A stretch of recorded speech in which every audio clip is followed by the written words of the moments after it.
Hey guys, I am Amrita Agarwal from Amrita Agarwal coaching centre. जैसा कि आप जानते हैं, मैं रोज़ शाम को आपके लिए एसएससी सीजीएल टीयर 2 के प्रीवियस ईयर क्वेश्चंस लेकर के आती हूँ। इधर जो मैं पेपर सॉल्व करवा रही हूँ वो है एसएससी सीजीएल 2020 के मेंस का पेपर, जो 29 जनवरी 2022 में पूछा गया है।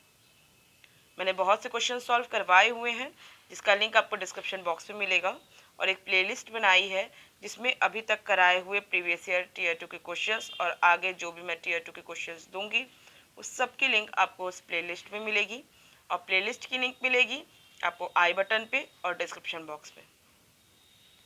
कल मैं वीडियो नहीं डाल पाई थी, जिसके लिए मैं क्षमा प्रार्थी हूँ। मेरे कुछ पर्सनल रीज़न थे। उम्मीद करती हूँ आप सब मुझे क्षमा करेंगे।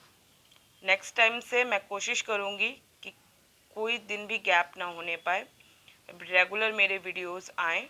उसके लिए मैं पहले से ही रिकॉर्ड करके वीडियो रखूँगी, जिससे कि आपको ये प्रॉब्लम ना फेस करनी पड़े। I hope you understand. And start करते हैं क्वेश्चन है, A B C D is a cyclic quadrilateral and B C is a diameter of the circle. If angle DBC is equal to 29 degree, then angle BAD is equal to what? ABCD एक चक्रीय चतुर्भुज है और BC वृत्त का व्यास है। यदि कोण DBC 29 डिग्री हो तो कोण BAD क्या होगा? बहुत इंटरेस्टिंग, बहुत सिंपल क्वेश्चन है। देखिए, कुछ क्वेश्चन में है नहीं। कह रहा है कि ABCD एक साइक्लिक क्वाड्रिलेटरल है। साइक्लिक क्वाड्रिलेटरल का मतलब ये होता है कि जो क्वाड्रिलेटरल वो चतुर्भुज जिनके चारों वर्टिक्स, जैसे जो A B C D vertex है ना, ए बी सी डी, वो एक सर्कल के सरकमफ्रेंस में बनते हैं। ठीक है, इसकी परिधि पे इसके चारों वर्टिक्स होते हैं।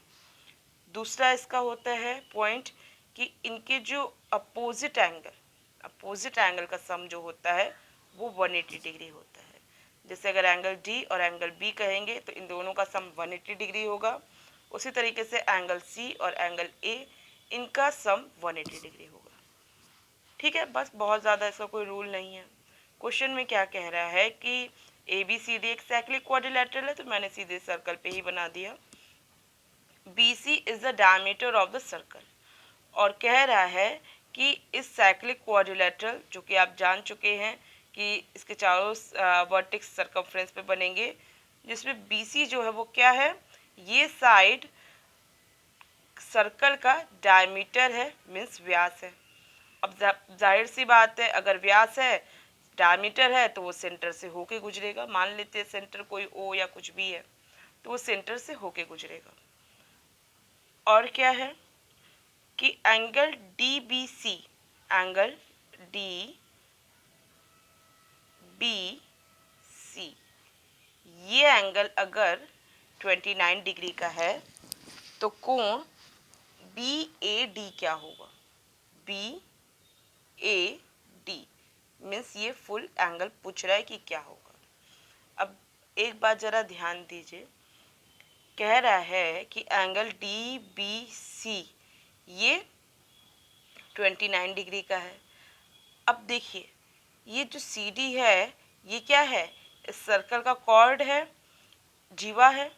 और आपको मैंने ऑलरेडी बताया हुआ है कि किसी भी सर्कल में किसी भी जीवा से, हम सिर्फ जीवा से ही कोई ज़रूरी नहीं है बोले, हम ये भी कह सकते हैं कि किसी भी सर्कल में सरकमफ्रेंस के किसी दो पॉइंट से भी अगर हम एक साइड पे जितने भी सरकमफ्रेंस के एक पोर्शन पे, जैसे ऊपर की ओर अगर हम यहाँ ये पॉइंट यहाँ लिए, इधर लाइन लिए कॉर्ड, तो हम इसके ऊपर की ओर की बात कर रहे हैं। जितने भी एंगल्स बनेंगे वो सब आपस में बराबर होंगे। बट यही एंगल अगर नीचे की ओर बन जाए, इधर हो जाए, तो फिर वो बराबर नहीं होंगे, इस दोनों का सम 180 डिग्री हो जाएगा। क्लियर?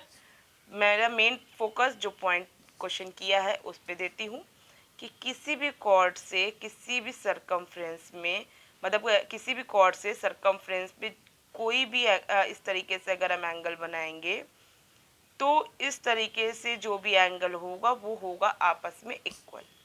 तो आप देख रहे हैं जो ये CD कॉर्ड है, CD कॉर्ड B पे क्या है, एंगल 29 डिग्री का बनाई है, तो यही CD कॉर्ड यहाँ ए पे भी तो एंगल बना रही है।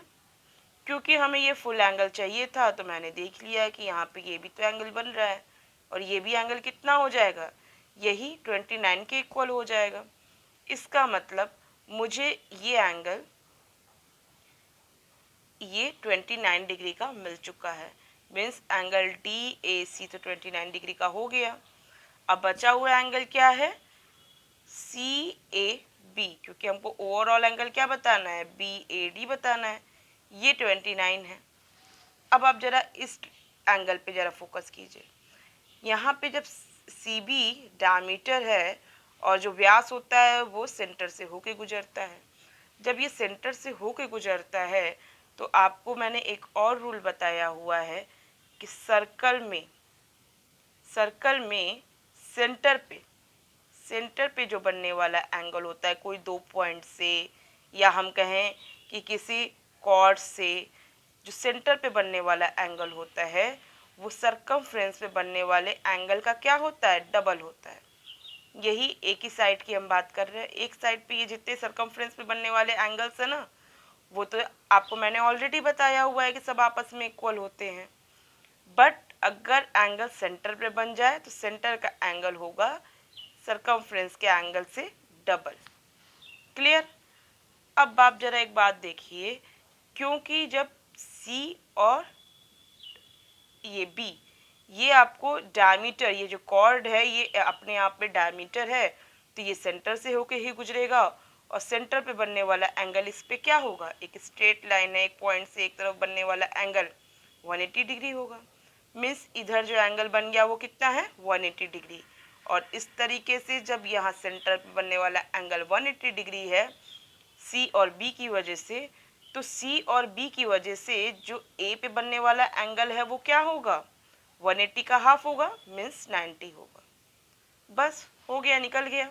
तो बहुत सिंपल है, आप इसे सेकंड्स में निकाल सकते हैं। क्वेश्चन जब आप पढ़े थे तुरंत आप इसका फिगर ड्रॉ करते और माइंड में भी फिगर ड्रॉ कर सकते। बट अगर प्रैक्टिस कम हो तो बेस्ट होता है कि एक बार आप कॉपी पे, आपको मिलती ही है पेज पेन, आप उसमें फिगर ड्रॉ कर लीजिए और उससे बस आप सेकंड्स में वैल्यू बता देंगे कि हाँ ये 29 डिग्री होगा, ये 90 डिग्री होगा।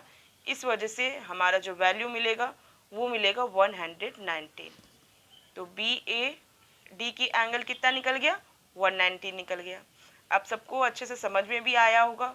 क्वेश्चन एक्चुअल में बहुत इजी आया था और बहुत अच्छा क्वेश्चन है। मैंने इतनी डिटेलिंग में इसलिए बताया कि अगर मान लीजिए किसी कोई क्वेश्चन अभी कोई बिगनर है इसको पढ़ रहा हो, तो बिगनर हो उसको अगर बेसिक स्ट्रॉन्ग नहीं है तो उसकी बेसिक स्ट्रॉन्ग हो जाएगी और उसे कंसेप्ट भी अच्छे से क्लियर हो जाएगा और जो थोड़ा टियर 2 का जो एक डर होता है वो भी निकलेगा।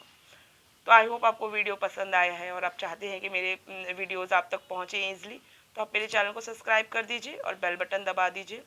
ये इजी क्वेश्चन था लेकिन ऐसा नहीं है, क्वेश्चंस अच्छे भी आते हैं और मैं अच्छे क्वेश्चंस भी आपको दी हुई हूँ। आप एक बार डिस्क्रिप्शन बॉक्स में क्वेश्चंस चेक कर सकते हैं, मेरे चैनल पे जाकर विजिट कर सकते हैं। तो अच्छे क्वेश्चंस होते हैं। हाँ, ये क्वेश्चन अच्छा भी है, सिंपल भी है, बहुत अच्छा लगा मुझे सॉल्व करके। आपको कैसा लगा अपना रिव्यू कमेंट बॉक्स में दीजिएगा। Thank you.